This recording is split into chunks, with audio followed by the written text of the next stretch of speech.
मुंशी प्रेमचंद की कहानी। अधिकार चिंता। टॉमी यूं देखने में तो बहुत तगड़ा था। भूकता तो सुनने वालों के कानों के पर्दे फट जाते। डीलडॉल भी ऐसा कि अंधेरी रात में उस पर गधे का भ्रम हो जाता, लेकिन उसकी श्वानोचित वीरता किसी संग्राम क्षेत्र में प्रमाणित न होती थी।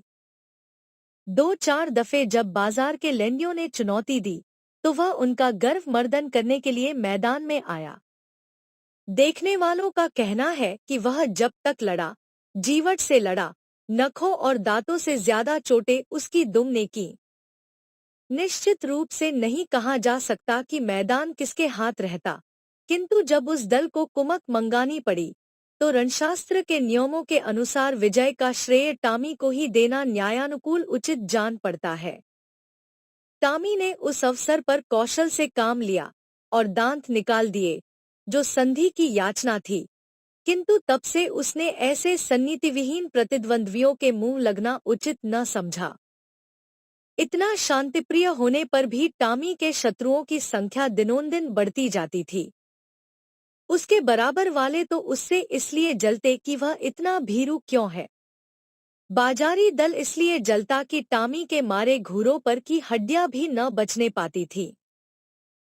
वह घड़ी रात रहे उठता और हलवाइयों की दुकानों के सामने के दोने पत्तल, कसाई खाने के सामने की हड्डियां और छींचड़े चबा डालता।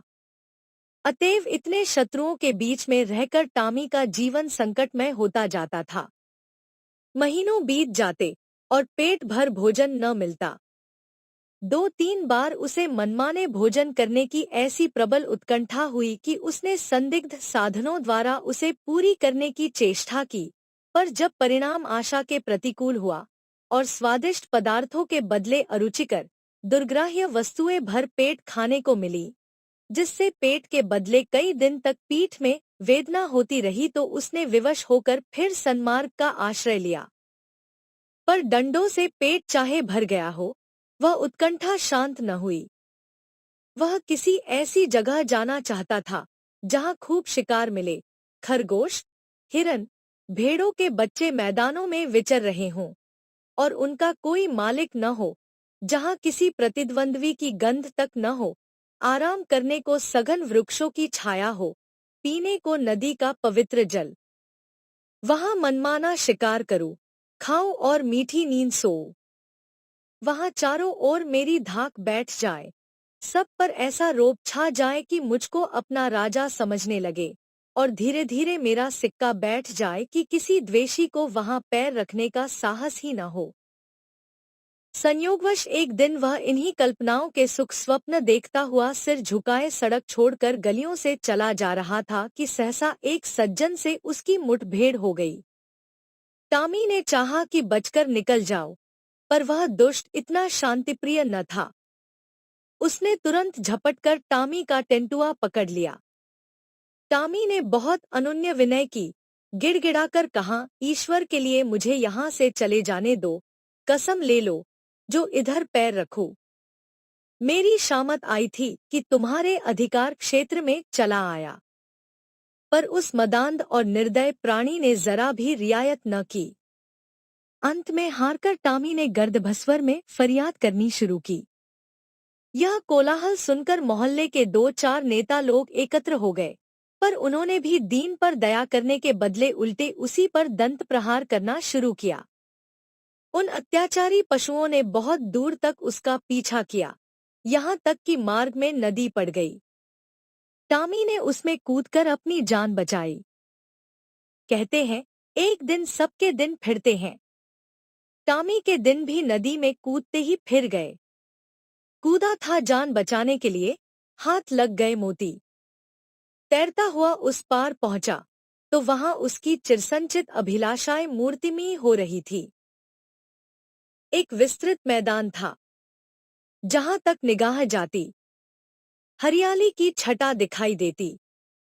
कहीं नालों का मधुर कलकल था, कहीं झरनों का मंद गान, कहीं वृक्षों के सुखद पुंज, कहीं रेत के सपाट मैदान। बड़ा सुरम्य मनोहर दृश्य था। यहाँ बड़े तेज नखों वाले पशु थे, जिनकी सूरत देखकर टॉमी का कलेजा दहल उठता। उन्होंने टॉमी की कुछ परवाह न की। वे आपस में नित्य लड़ा करते, नित्य खून की नदी बहा करती थी।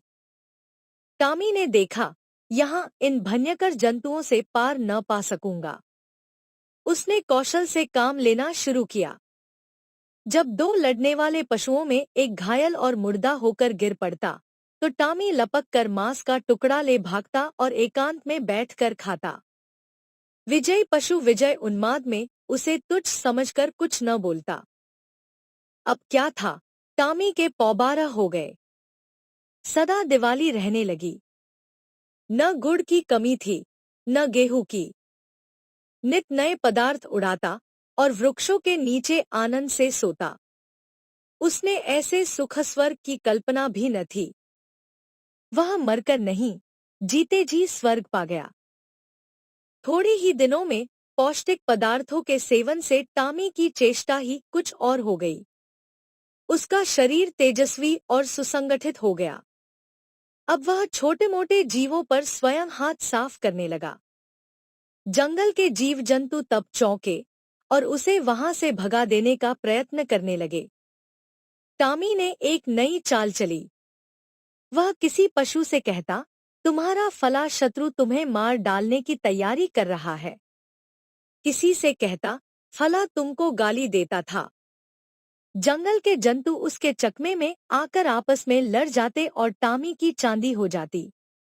अंत में यहाँ तक नौबत पहुंची कि बड़े बड़े जंतुओं का नाश हो गया।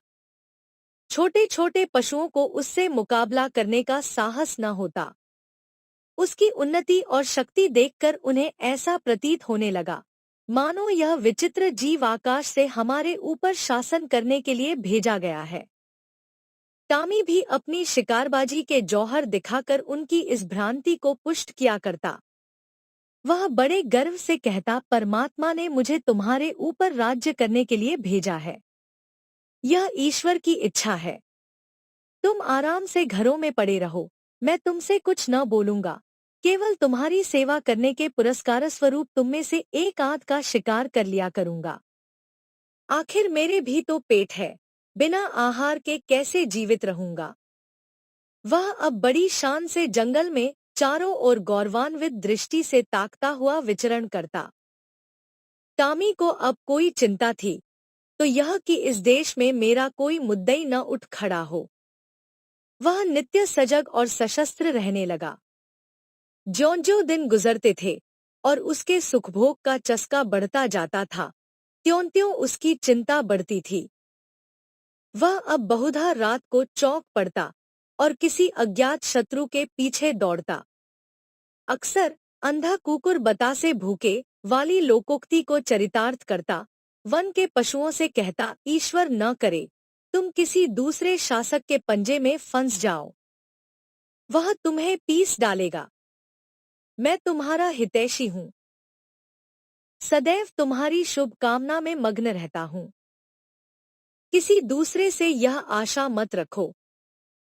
पशु एक स्वर से कहते, जब तक हम जिएंगे आपके ही अधीन रहेंगे। आखिरकार यह हुआ कि टॉमी को क्षण भर भी शांति से बैठना दुर्लभ हो गया। वह रात रात और दिन दिन भर नदी के किनारे इधर से उधर चक्कर लगाया करता। दौड़ते दौड़ते हांफने लगता, बेदम हो जाता, मगर चित्त को शांति न मिलती। कहीं कोई शत्रु न घुस आए। लेकिन क्वार का महीना आया तो टॉमी का चित्त एक बार फिर अपने पुराने सहचरों से मिलने के लिए लालायत होने लगा। वह अपने मन को किसी भांति रोक न सका। उसे वह दिन याद आया जब वह दो चार मित्रों के साथ किसी प्रेमिका के पीछे गली गली और कूचे कूचे में चक्कर लगाता था। दो चार दिन उसने सब्र किया, पर अंत में आवेग इतना प्रबल हुआ कि वह तकदीर ठोक कर खड़ा हो गया। उसे अब अपने तेज और बल पर अभिमान भी था। दो चार को तो वह अकेले मजा चखा सकता था, किंतु नदी के इस पार आते ही उसका आत्मविश्वास प्रातःकाल के तम के समान फटने लगा। उसकी चाल मंद पड़ गई, सिर आप ही आप झुक गया, दुम सिकुड़ गई, मगर एक प्रेमिका को आते देखकर वह विह्वल हो उठा। उसके पीछे हो लिया, प्रेमिका को उसकी वह कुचेष्टा अप्रिय लगी। उसने तीव्र स्वर से उसकी अवहेलना की। उसकी आवाज सुनते ही उसके कई प्रेमी आ पहुंचे और टॉमी को वहां देखते ही जामे से बाहर हो गए। टॉमी सिटपिटा गया। अभी निश्चय न कर सका था कि क्या करूं कि चारों ओर से उस पर दांतों और नखों की वर्षा होने लगी। भागते भी न बन पड़ा। देह लहूलुहान हो गई। भागा भी तो शैतानों का एक दल पीछे था। उस दिन से उसके दिल में शंका सी समा गई। हर घड़ी यह भय लगा रहता कि आक्रमणकारियों का दल मेरे सुख और शांति में बाधा डालने के लिए, मेरे स्वर्ग को विध्वंस करने के लिए आ रहा है। यह शंका पहले भी कम न थी, अब और बढ़ गई। एक दिन उसका चित्त भय से इतना व्याकुल हुआ कि उसे जान पड़ा शत्रु दल आ पहुंचा। वह बड़े वेग से नदी के किनारे आया और इधर से उधर दौड़ने लगा। दिन बीत गया, रात बीत गई, पर उसने विश्वास न लिया। दूसरा दिन और गया, पर टॉमी निराहार निर्जल नदी किनारे चक्कर लगाता रहा। इस तरह 5 दिन बीत गए। टॉमी के पैर लड़खड़ाने लगे, आंखों तले अंधेरा छाने लगा। क्षुधा से व्याकुल होकर गिर गिर पड़ता, पर वह शंका किसी भांति शांत न होती। अंत में 7वें दिन अभागा टॉमी अधिकार चिंता से त्रस्त, जर्जर और शिथिल होकर परलोक सिधारा। वन का कोई पशु उसके निकट न गया। किसी ने उसकी चर्चा तक न की। किसी ने उसकी लाश पर आंसू तक न बहाए। कई दिनों तक उस पर गिद्ध और कौए मंडराते रहे। अंत में अस्थिपंजरों के सिवा और कुछ न रह गया। समाप्त। सीएफ। कहानी आपको कैसी लगी? कहानी आपको कैसी लगी? कमेंट करें।